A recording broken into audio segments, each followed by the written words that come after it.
लहान बालकांकरता खेळणी, त्याच पद्धतीने त्या ठिकाणी काही झाडं लावणं असेल, जिमचं काही साहित्य असेल, त्याचप्रमाणे त्या ठिकाणी नागरिकांना बसण्यासाठी काही व्यवस्था असेल, ओपन जिमचं काही व्यवस्था करण्यायोग्य असेल ती, पिण्याच्या पाण्याच्या काही व्यवस्था असेल त्या ठिकाणी त्याचप्रमाणे त्या ठिकाणी लागवड केलेल्या वृक्षांचं निगा राखण्याकरता येणारा खर्च असेल,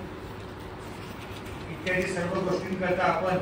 साधारणतः मागील वर्षी 21 कोटी रुपये आपण अंदाजित केले, तर थोडा सगळा खर्च होईल असं अपेक्षित आहे. कारण की बऱ्याच उद्यानांमध्ये आपण ते काम सुरू केलेलं आहे. यावर्षी मात्र आपण 24-25 साठी 39 कोटी रुपयांचा निधी आपण अंदाजित केलेला आहे, तसं आपण बजेटमध्ये तरतूद केलेली आहे. याप्रमाणे या ठिकाणी मी सांगू इच्छितो की बऱ्याच उद्यानांमध्ये साधारणतः 35 अशी उद्यानं सुरुवातीची